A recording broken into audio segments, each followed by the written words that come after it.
Estaba de pie, apoyada en la puerta de mi cuchitril en el barrio de Triana, la respiración entrecortada. Podía sentirlo. Su presencia, esa que era como una manta pesada y familiar al otro lado de la madera, llenaba el pasillo estrecho. Carlos, o Nicholas Stone, como lo conocía en mi otra vida, la que se suponía que había muerto hace 6 años. Cerré los ojos, el cansancio mordiéndome en el alma. ¿Estás bloqueando la salida, Carlos? Le dije suavemente a través de la madera vieja, mi voz apenas un susurro. Su voz llegó amortiguada, pero clara, resonando con la misma autoridad que recordaba, aunque ahora tenía un tinte de desesperación que nunca antes le había escuchado. Hay una ventana, María, pero los dos sabemos que eres demasiado orgullosa para saltar 3 pisos. Un escalofrío me recorrió. ¿Orgullosa? Quizás. ¿Estúpida? Definitivamente, por haber permitido que me encontrara. Una lágrima caliente y rápida se deslizó por mi mejilla, y la limpié con rabia. Esta vulnerabilidad no me servía. Vete, le rogué más para mí misma que para él. No quieres involucrarte en esto. Estoy involucrado, María, o Sarafina, o como quiera que te llames hoy. El pomo de la puerta giró lentamente. No estaba echada el pestillo. Nunca lo estaba. Voy a entrar. Me tensé. Estoy armada. Mentí, aunque la verdad es que mi cuchillo, ese compañero fiel que llevaba años pegado debajo del fregadero, ya estaba en mi mano, su frío metal reconfortante. Lo sé, respondió. La puerta se abrió y Carlos llenó el marco.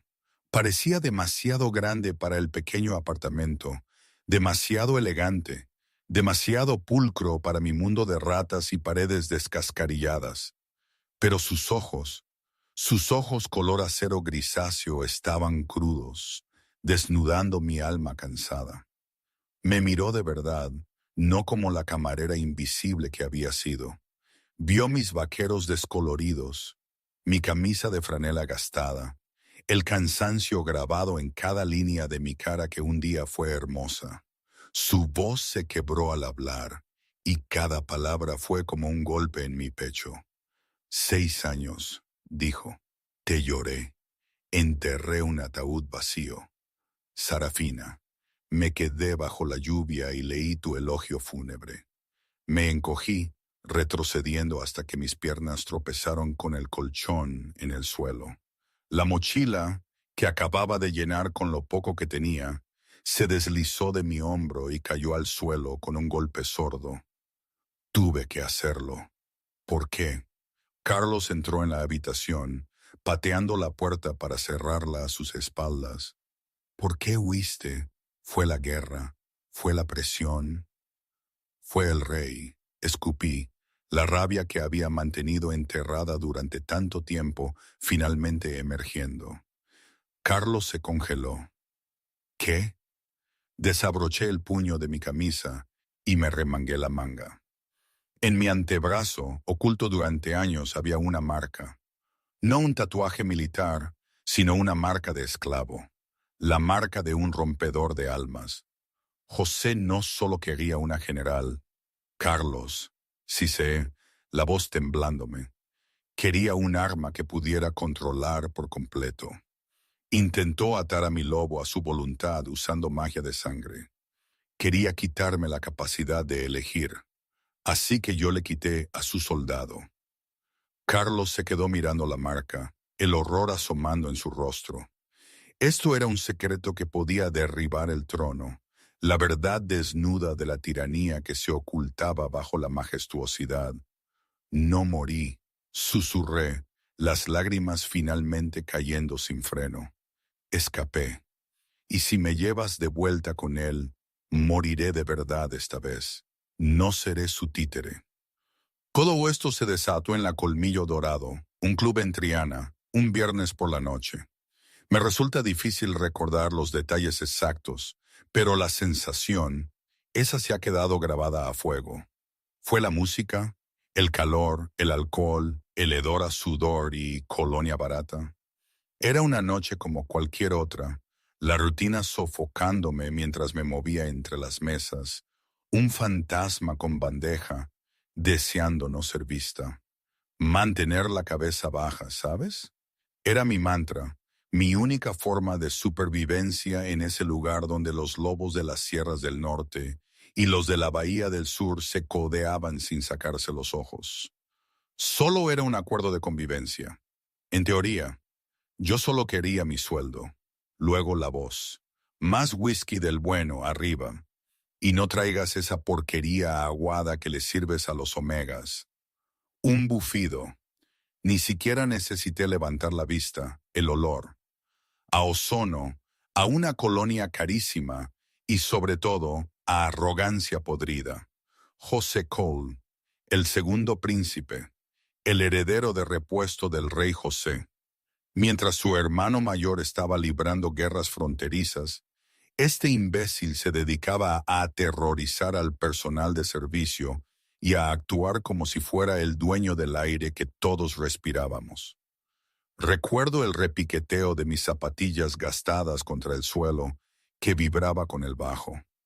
Mi moño, siempre un poco deshecho, me picaba en la nuca. Enseguida, Alfa, murmuré, mi voz tan plana como mi existencia en ese momento. Me dirigí a la barra. Toby, el camarero humano, estaba nervioso, como siempre. Mis movimientos eran casi demasiado fluidos, demasiado precisos para la chica que no había dormido en una semana que yo aparentaba ser. Había 2 salidas, 4 gorilas, todos cambiaformas lobo, mal entrenados, y un Lycan, en una cabina, observándolo todo. Ese siempre me ponía los pelos de punta. Mantente al margen, María. Necesitas el dinero. Volví a la zona VIP. José se reía a carcajadas, flanqueado por sus palmeros, Ana y Miguel. Tenía las botas sucias sobre la mesa de terciopelo, manchando la tela cara. Me incliné para dejar el decantador de cristal, y fue entonces. Ana, buscando una risa, extendió la pierna. Un tropiezo torpe. En mi otra vida, habría pasado por encima sin romper el paso y tal vez le habría roto un tobillo como advertencia. Pero en esta vida, con este delantal, me permití tropezar.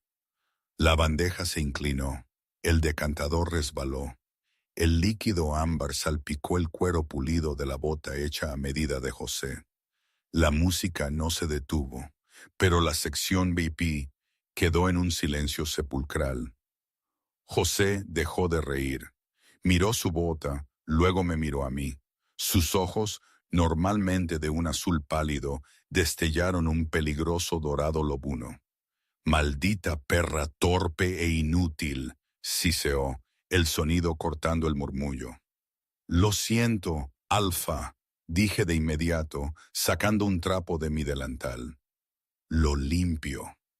¡No me toques!, rugió José. Se puso de pie, cerniéndose sobre mí. Medía casi 2 metros, construido como un jugador de rugby, alimentado por alcohol y privilegios inmerecidos. Yo, con mi 1,70 m, delgada y frágil con mi uniforme grande, solo era una mosca. La multitud observaba, hambrienta de drama. Si era el mundo de los suyos, los fuertes devoraban a los débiles. Mis botas cuestan más de lo que toda tu estirpe gana en una década, escupió José. Límpiamela a lametones. Me quedé helada, me quedé mirando la bota. Un calor bajo y peligroso comenzó a anudarse en mi estómago. No lo hagas, simplemente vete. He dicho. José se acercó, su voz bajando a un gruñido. Límpiamela a lametones, Omega. Lentamente, enderecé la espalda. Lo miré a los ojos, un desafío tan directo que los curiosos jadearon. No. La palabra fue silenciosa, pero golpeó a José como una bofetada. Su rostro se contorsionó de rabia. No, se rió incrédulo. ¿Rehusas una orden de un alfa? No eres mi alfa, dije con calma, y no soy un perro. José no pensó. Reaccionó con la brutalidad que se le había permitido usar toda su vida. Echó la pierna hacia atrás y lanzó una patada frontal directamente a mi plexo solar. Era un golpe mortal. Para un humano le habría colapsado un pulmón. Para un lobo débil le habría roto las costillas. Puso toda su fuerza Lycan detrás, esperando enviarme volando por el club. Dude, el sonido no fue el crujido de huesos, fue el impacto pesado y sordo de carne golpeando hierro. Yo no había salido volando, ni siquiera me había tambaleado. Había recibido la patada. Seguía allí, mis botas firmemente plantadas en el suelo, mi cuerpo ligeramente angulado para absorber la fuerza. No lo había bloqueado, simplemente lo había tomado, y seguía de pie. José parpadeó, su pie aún suspendido en el aire donde había conectado con mis costillas. Parecía confundido. ¿Qué? Cepillé el polvo de mi delantal donde su bota me había golpeado. Levanté la vista y por primera vez José vio mis ojos correctamente. No eran el marrón sumiso que él creía. Bajo las luces del club giraban con una tormenta violenta, purpúrea. ¿Ya terminaste?, pregunté. El silencio que siguió fue absoluto. Incluso el DJ, sintiendo el cambio en la presión atmosférica, cortó la música. La colmillo dorado contuvo la respiración. El rostro de José Cole se puso de un tono violeta que chocaba con el terciopelo de la cabina. Había sido humillado. Una camarera, una don nadie, había resistido su mejor golpe y parecía aburrida al hacerlo. ¿Crees que eres dura?, rugió José, su voz quebrándose en un gruñido. Sus huesos comenzaron a cambiar, el sonido de las articulaciones crujiendo resonando mientras se transformaba parcialmente, las garras extendiéndose, los caninos alargándose. Te arrancaré la garganta. Se abalanzó. Esta vez no se contuvo. Balanceó una mano con garras dirigida a mi cara, con la intención de mutilar, de cicatrizar, de destruir. Pero esta vez no solo la recibí, me moví. Fue un borrón. Para el ojo humano simplemente me teletransporté. Para los lobos en la sala fue una exhibición de velocidad que desafiaba la física. Me agaché bajo su golpe, mi movimiento tan fluido que parecía agua fluyendo alrededor de una piedra. Al pivotar detrás de él, no golpeé. Lo humillé aún más. Le hice una zancadilla. José, el príncipe Lycan, golpeó el suelo de cara. «Levántate», dije, mi voz fría resonando en el club silencioso. «Tu postura es abierta, te lanzas demasiado a tu lado derecho, luchas como un matón, no como un guerrero». La multitud murmuraba. ¿A quién le estaba hablando? Ese era el hijo del rey. José se levantó a rastras, escupiendo. «¡Mátala!», les gritó a sus guardias. «Ana, Miguel, despedazadla». Ana y Miguel, ambos enormes lobos beta, dudaron una fracción de segundo antes de que su lealtad a la corona o el miedo al rey se activara. Se abalanzaron sobre mí por ambos lados. Suspiré como si me hubieran pedido que sacara la basura una vez más. Agarré un cenicero de cristal pesado de la mesa más cercana. Mientras Ana se abalanzaba, giré, golpeándole el sien con una precisión quirúrgica. Cayó como un saco de patatas, inconsciente antes de tocar el suelo. Miguel titubeó viendo caer a su amiga. Esa vacilación fue su perdición.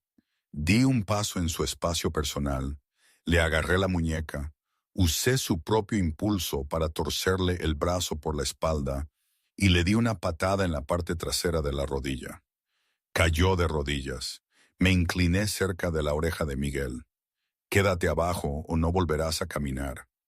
Miguel se quedó abajo. Ahora solo estábamos José y yo. El príncipe jadeaba. El miedo finalmente se mezclaba con su rabia. Nunca había perdido una pelea, principalmente porque a nadie se le permitía devolverle el golpe. ¿Sabes quién soy?, gritó José, retrocediendo. Mi padre quemará esta ciudad por esto. Soy José Cole.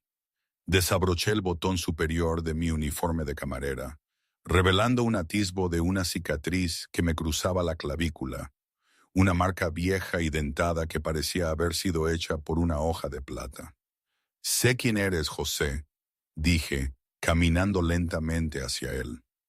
Los depredadores en la sala, los otros lobos, instintivamente bajaron la cabeza.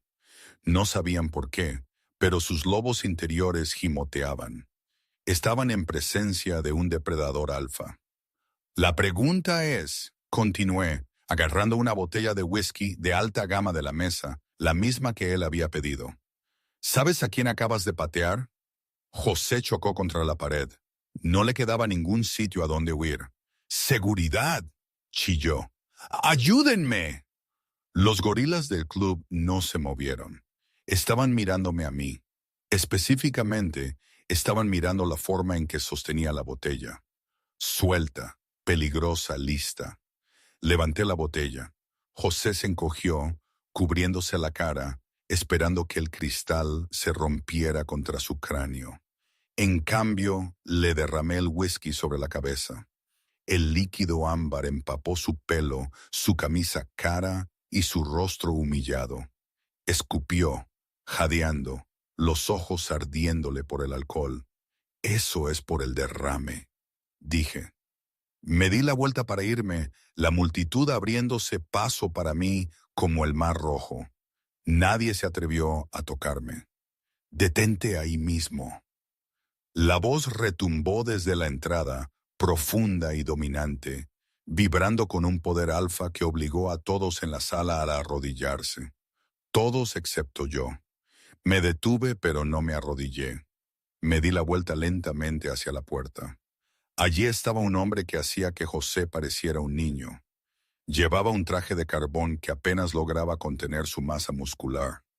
Su cabello era plateado en las sienes, sus ojos de un penetrante gris acero.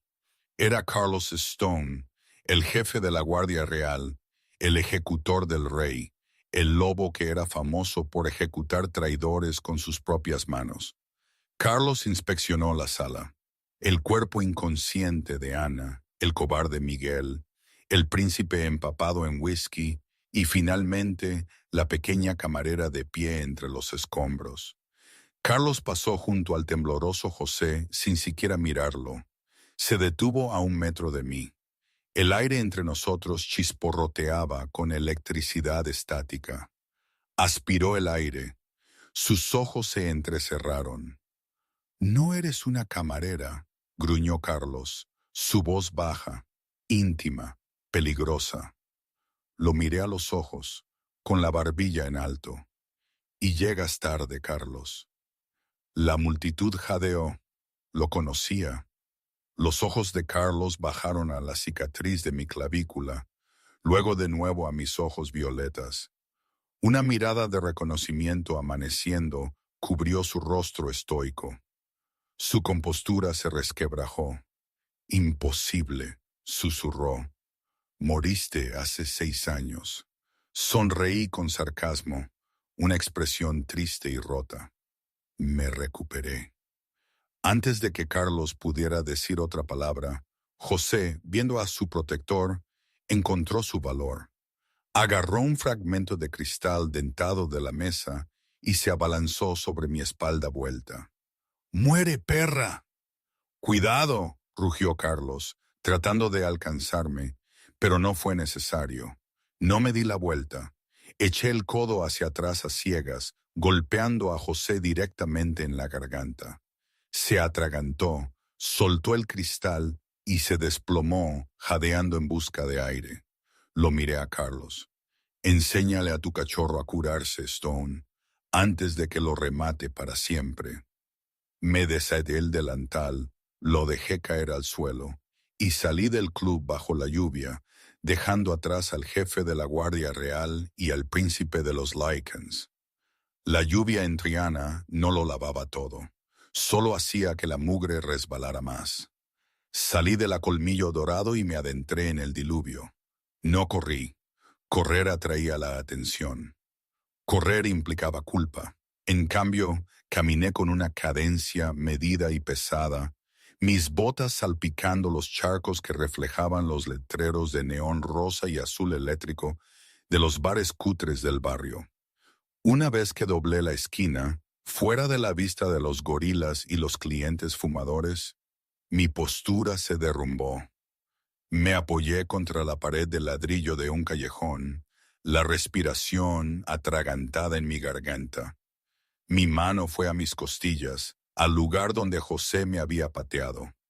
No me rompió ningún hueso, no con mi constitución, pero me saldría un moratón, una fea flor púrpura que tardaría días en desvanecerse.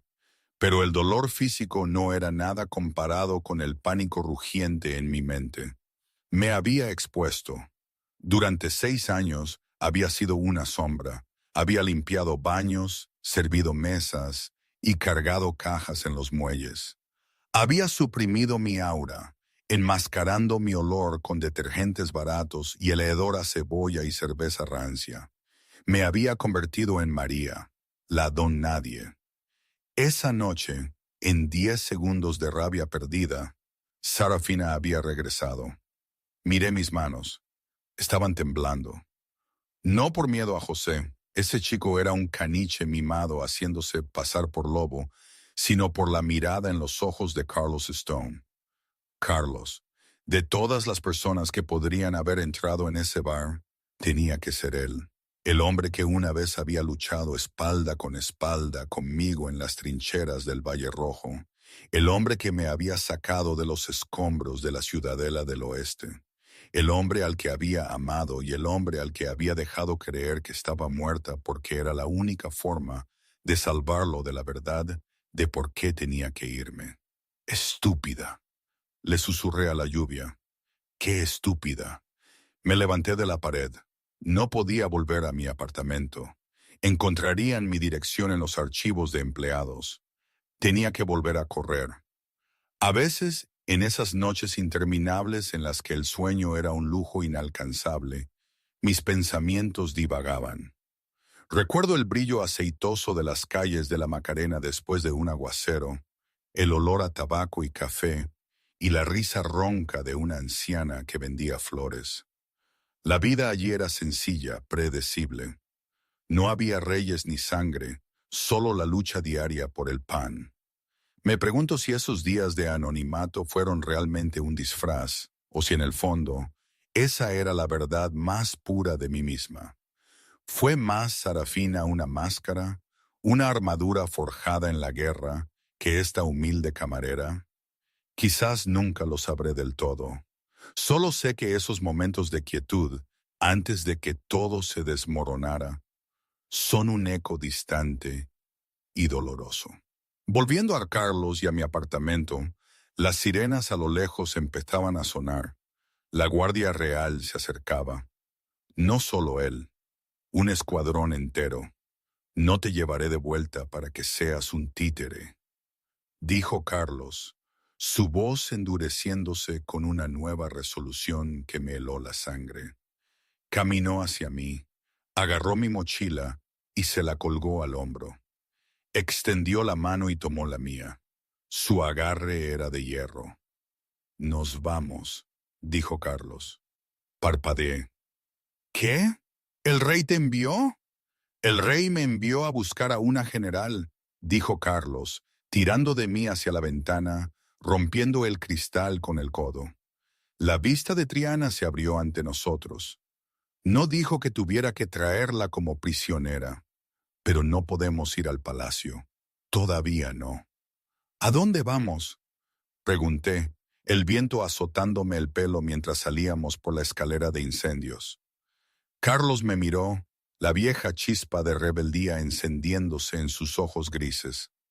«Vamos a empezar una guerra». La escalera de incendios gimió bajo nuestro peso combinado, el metal oxidado resbaladizo por la lluvia implacable. Debajo de nosotros, el callejón ya brillaba con las luces estroboscópicas rojas y azules de los coches de la Guardia Real.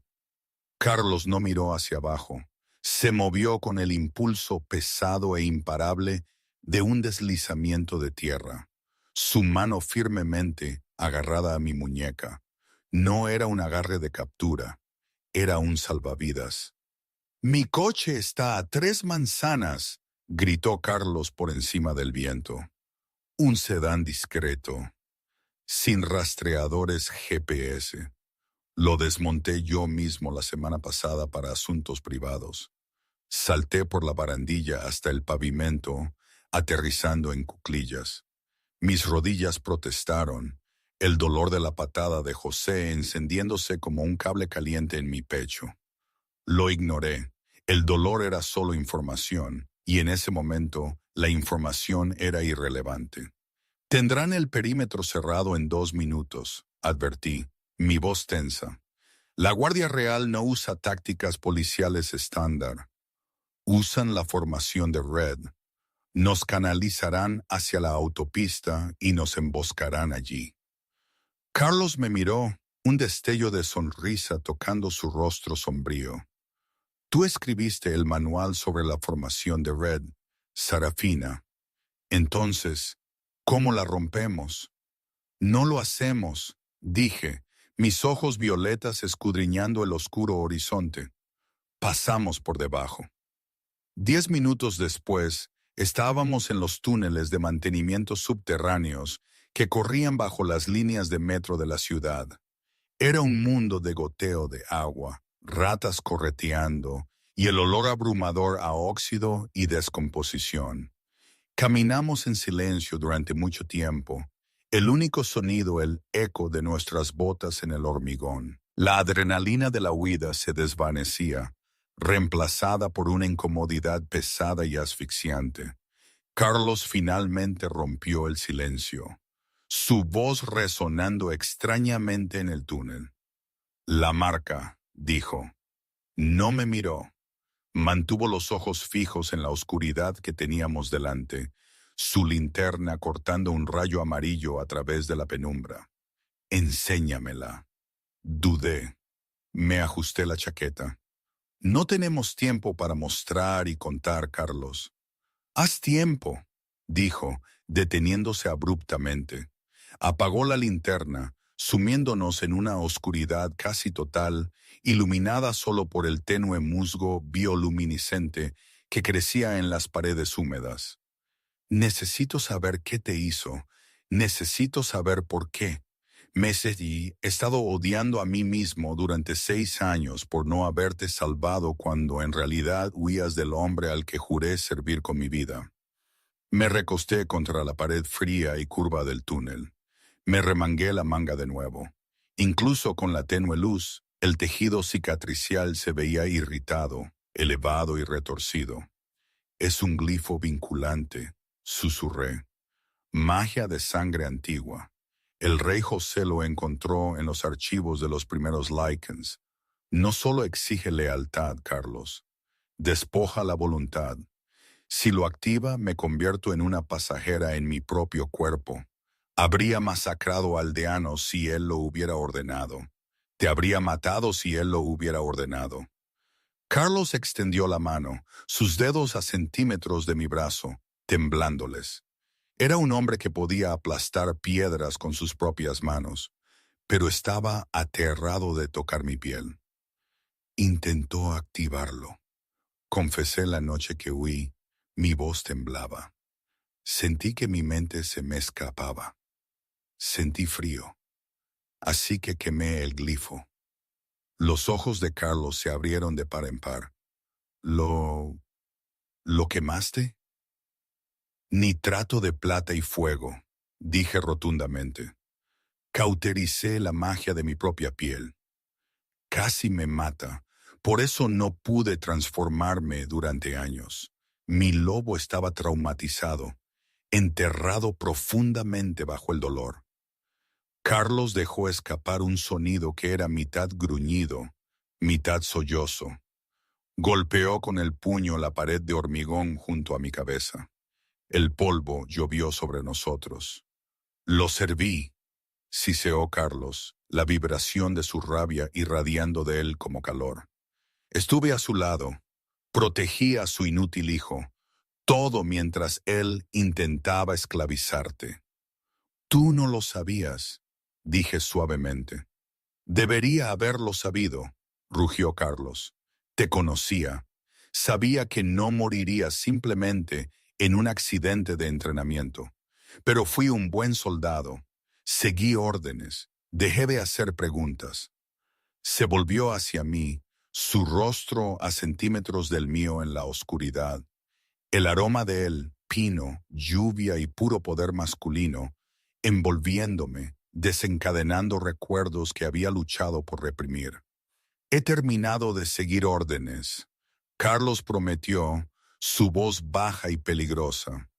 A partir de este momento, mi lealtad es para ti, solo para ti. Lo miré a sus ojos gris acero. Quería creerle. Quería caer en sus brazos y dejar que él cargara con el peso que había arrastrado durante 6 años. Pero sabía más.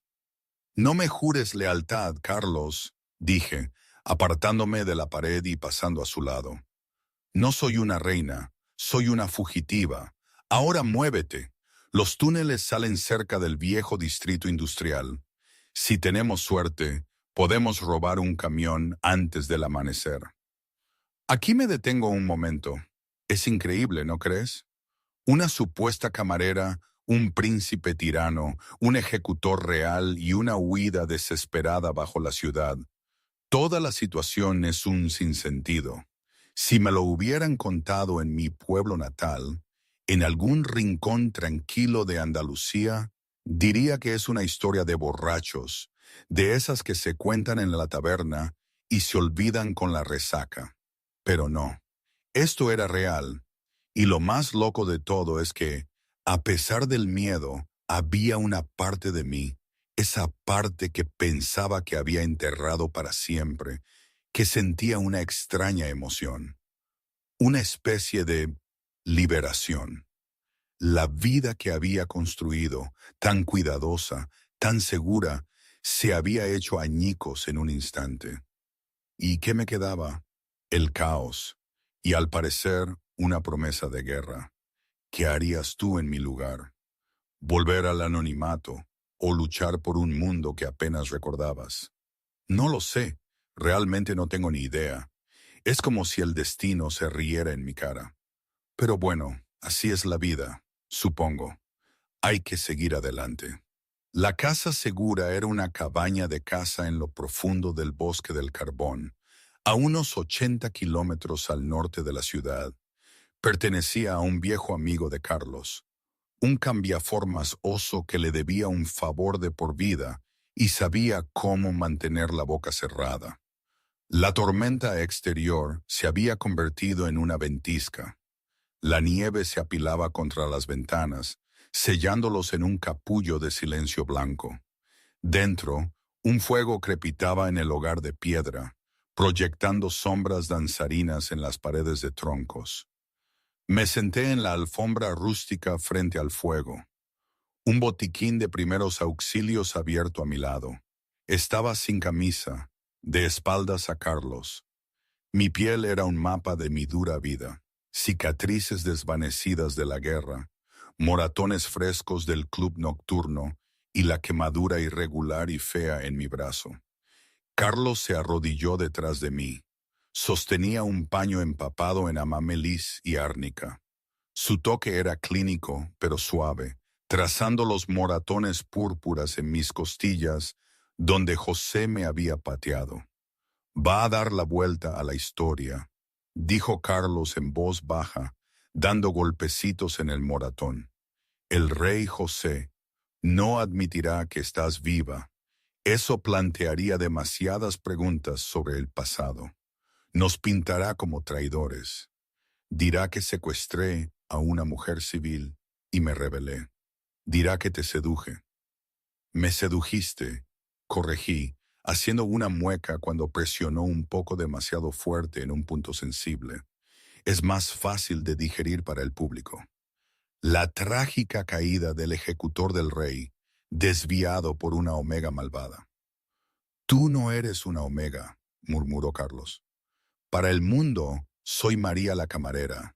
Nadie sabe que Sarafina ha vuelto. Carlos terminó de limpiar la herida y me entregó una camisa de franela limpia que había encontrado en el armario. Me la puse, abotonándola con los dedos rígidos. José lo sabe, dijo Carlos, sentándose de nuevo sobre los talones. Y José es rencoroso. No lo dejará pasar. José es un tonto, lo descarté. No me preocupa el príncipe, me preocupan los cazadores. La habitación quedó en silencio. El fuego crepitó ruidosamente. ¿Crees que enviará a los cazadores de sangre? Preguntó Carlos, frunciendo el ceño. Son un mito, cuentos para asustar a los cachorros. Me volví hacia él, mis ojos oscuros. No son un mito, Carlos. Yo los entrené. Carlos me miró fijamente. ¿Qué? Antes de irme, dije, abrazando mis rodillas al pecho, el rey José me hizo seleccionar a los lobos más viciosos y rotos de las colonias penales. Les quitamos su humanidad. Potenciamos sus sentidos de rastreo con alquimia. No cazan solo por el olor, cazan por resonancia sanguínea. Si el rey José tiene una gota de mi sangre y la tiene del laboratorio, pueden encontrarme en cualquier parte del continente. Carlos se levantó y se paseó por la pequeña habitación. La gravedad de nuestra situación se hacía patente. No solo huíamos de la ley, estábamos siendo cazados por armas biológicas. No podemos quedarnos aquí, dijo Carlos. Si son reales, ya nos están rastreando. Tenemos unas horas, dije con cansancio. La nieve enmascara la resonancia. Nos da tiempo. Lo miré. ¿Por qué viniste al apartamento, Carlos? ¿De verdad? Carlos dejó de pasear. Miró el fuego, las llamas reflejándose en sus ojos. Porque te vi, dijo simplemente.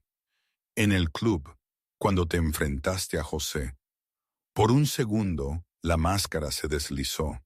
Vi a la mujer que me sacaba de la cama a las 4 de la mañana para entrenar. La mujer que se reía cuando se rompía la nariz. La mujer con la que tenía la intención de formar una familia. Mi respiración se entrecortó. La palabra flotaba en el aire. Familia. Era una palabra alrededor de la cual habíamos bailado 6 años atrás. Habíamos sido compañeros, mejores amigos y al borde de algo más. Pero la guerra siempre había sido lo primero. El deber siempre había sido lo primero. Nunca lo dijimos, susurré. Iba a hacerlo, dijo Carlos, su voz áspera por la emoción. La noche de la explosión de la ciudadela tenía el anillo en el bolsillo. Iba a pedirte que dejaras la guardia, que te fugaras conmigo. La ironía es un amante cruel, ¿no? Me levanté, recorrí la distancia entre nosotros, extendí la mano y tomé la suya. La mano que había matado por el rey, la mano que acababa de curar mis heridas. Lo siento, dije. Te robé esa vida. No. Carlos negó con la cabeza, apretando mis dedos. Me salvaste de una vida sirviendo a un monstruo. Pero aún no hemos terminado, María. Me atrajo más cerca. La tensión en la habitación pasó del miedo a algo eléctrico. Si los cazadores de sangre vienen, dijo Carlos, necesitamos dejar de correr. Necesitamos cambiar el tablero. ¿Cómo? Necesitamos un ejército, dijo Carlos. El rey José tiene la guardia, tiene la legión, pero no tiene a los exiliados. Mis ojos se abrieron de par en par. Las tierras yermas del sur. Eso es un suicidio. Los exiliados odian a la corona. Nos matarán al vernos. Odian a la corona, estuvo de acuerdo Carlos, pero respetan la fuerza. Y tú acabas de patear al príncipe Lycan en la garganta. Carlos metió la mano en el bolsillo y sacó un pequeño objeto metálico. Era un disco de comunicación encriptado. Lo grabé, dijo Carlos, una sonrisa maliciosa finalmente rompiendo su máscara estoica. Las imágenes de seguridad de la Colmillo Dorado. Lo descargué antes de irme. Cada fotograma de José siendo humillado por una camarera. Miré el disco, luego a Carlos.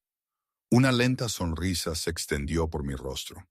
¿Quieres filtrarlo? Quiero difundirlo, corrigió Carlos, a cada manada del reino. Quiero que vean a su glorioso príncipe acobardarse ante una mujer a la que consideraba inferior. Quiero destrozar la ilusión del linaje perfecto del rey José. Causará caos, advertí. Guerra civil. Bien, dijo Carlos, sus ojos duros. El caos es una escalera, y la usaremos para volver a subir a la cima y cortarle la cabeza a la serpiente. De repente, un aullido perforó el aire de la noche. No era un aullido normal de lobo. Era un chillido metálico agudo que sonaba como metal desgarrándose. Estaba cerca, demasiado cerca. Me puse rígida. ¿Están aquí? ¿Los cazadores de sangre? Sí, Carlos fue a la pared y sacó una escopeta del perchero. Me lanzó un cuchillo de caza pesado. De nada sirvió que la nieve nos diera tiempo, gruñó Carlos. No están aquí para arrestarnos, Carlos, dije, volteando el cuchillo en mi mano, mis ojos violetas comenzando a brillar, mientras mi lobo finalmente se despertaba por completo después de 6 años de letargo. Están aquí para comer. Carlos cargó la escopeta, me miró y por primera vez en 6 años no vio al fantasma roto, vio a la general. Entonces, vamos a darles de comer, dijo Carlos. El primer cazador de sangre no usó la puerta. Atravesó la pared con un sonido como el de una bomba detonando. Los pesados troncos de pino de la cabaña se astillaron hacia adentro. Una criatura masivamente grotesca, con el pelaje irregular y los ojos brillando con un carmesí químicamente inducido, irrumpió en la habitación.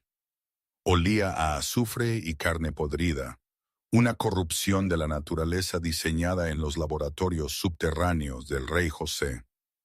¡Súbelo!, grité, pateando la pesada mesa de roble para crear una barricada.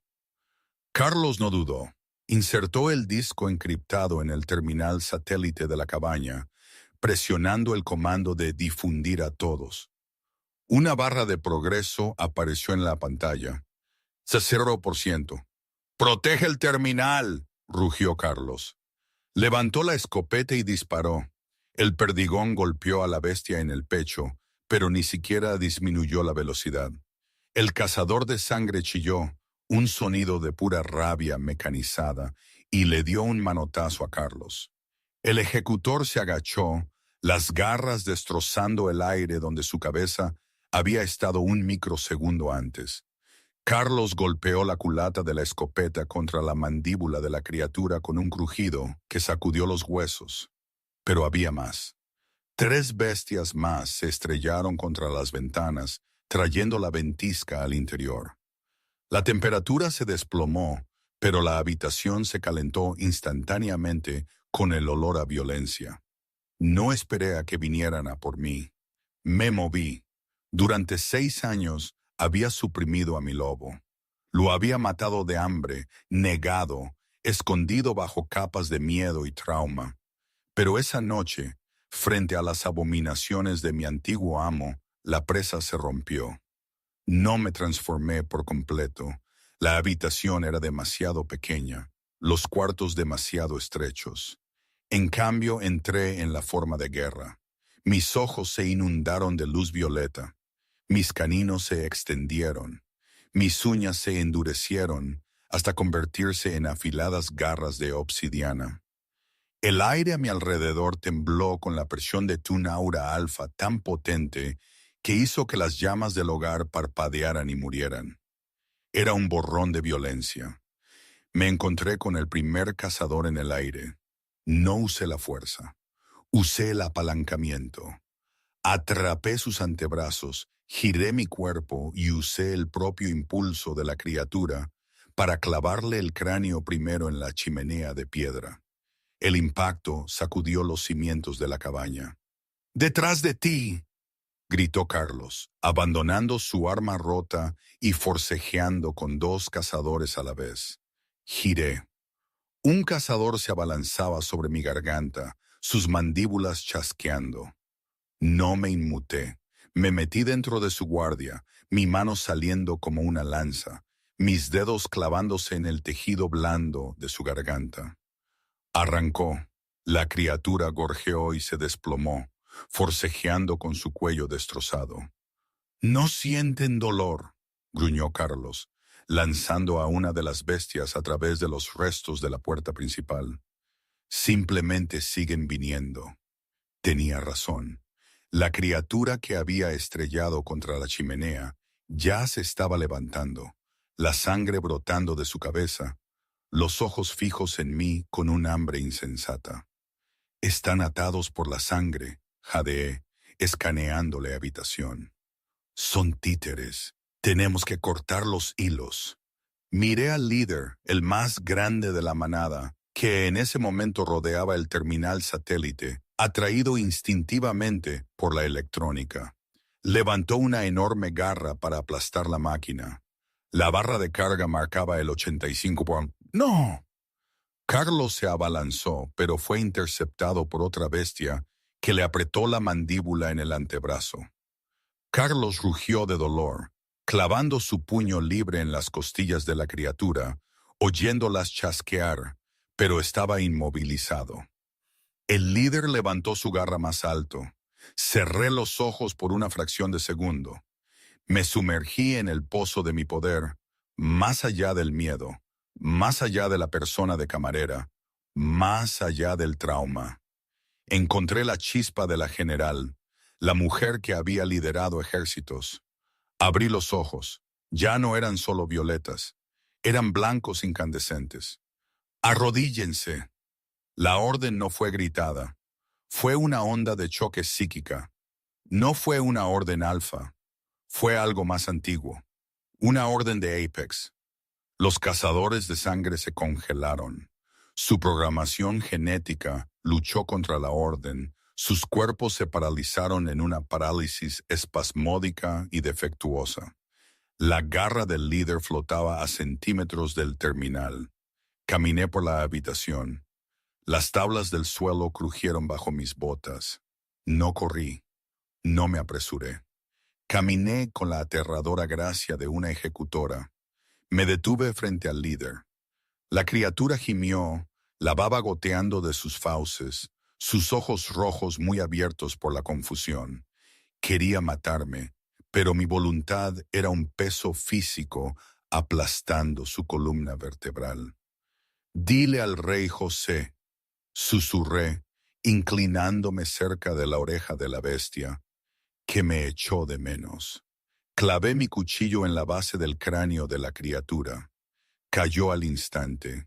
En el mismo momento, el terminal satélite emitió un pitido, un sonido alegre e incongruente en la habitación empapada de sangre. Su vida completa.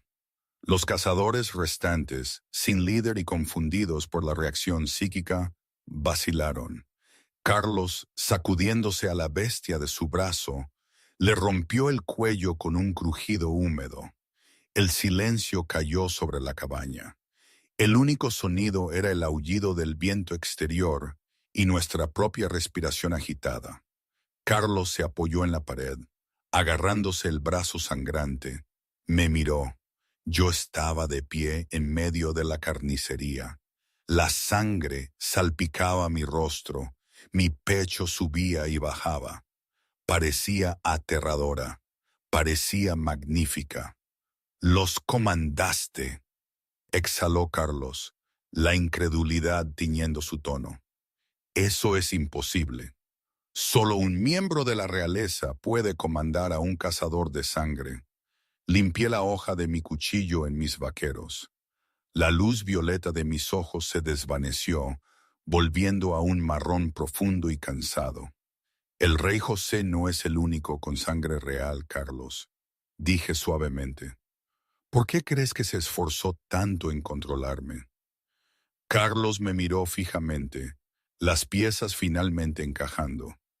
La huérfana de la ciudadela del oeste, la prodigio, la amenaza. Antes de que pudiera hablar, su bolsillo zumbó. Luego zumbó mi teléfono desechable. Luego, extrañamente, el terminal satélite comenzó a emitir pitidos repetidamente. Carlos cojeó hasta la pantalla. Abrió la transmisión encriptada. El video de José siendo pateado, de él acobardándose, de él gritando ayuda mientras yo estaba de pie sobre él. Estaba en todas partes. Se había enviado a cada alfa de manada, a cada medio de comunicación y a cada plataforma de redes sociales del reino. Los comentarios ya se desplazaban tan rápido que eran un borrón. ¿Es ese el príncipe? Se ve tan débil. ¿Quién es ella? La camarera. Samas, esa es la camarera de la Colmillo Dorado. ¡Viva la camarera! Está hecho, dijo Carlos, observando cómo el contador de vistas se disparaba a los millones en segundos. El velo ha sido levantado, el mundo lo ve tal como es. Caminé hacia la ventana, mirando la tormenta. La nieve comenzaba a cubrir las huellas de la batalla. No solo lo ven a él, dije, mi voz de acero. Ven que puede ser vencido. Ven que el linaje de los Cole es frágil. Me volví hacia Carlos, extendí la mano y le toqué el brazo herido. Una tenue calidez fluyó de mi mano y la hemorragia disminuyó. No podemos volver a la ciudad, dije, y no podemos quedarnos aquí. Los exiliados, asintió Carlos, las tierras yermas del sur. Vamos al sur, estuve de acuerdo. Reuniremos a los rotos, a los marginados, a los lobos que el rey José desechó. Construiremos un ejército. Y luego, preguntó Carlos, acercándose, listo para seguirme al infierno. Miré la pantalla donde la imagen de mi yo más joven se alzaba desafiante sobre el príncipe acobardado. Luego volvemos a casa, dije, y tomamos la corona. Agarramos nuestro equipo, pasando por encima de los cuerpos de los monstruos, y salimos a la ventisca. Ya no éramos fugitivos corriendo en la oscuridad. Éramos la chispa que quemaría el reino. La camarera se había ido. La reina había resurgido. ¿Y hoy dónde estamos? Es complicado, ¿sabes? A veces, cuando miro a Carlos y a la creciente familia que hemos construido en las tierras yermas del sur, siento una certeza férrea de que fue la decisión correcta. Pero otras veces, en el silencio de la noche, una pequeña duda se enrosca en mi corazón. ¿Valió la pena el sacrificio? ¿El dolor que causé? ¿Las vidas que cambié para siempre? Es una carga pesada, esta de ser una líder, una reina de los parias.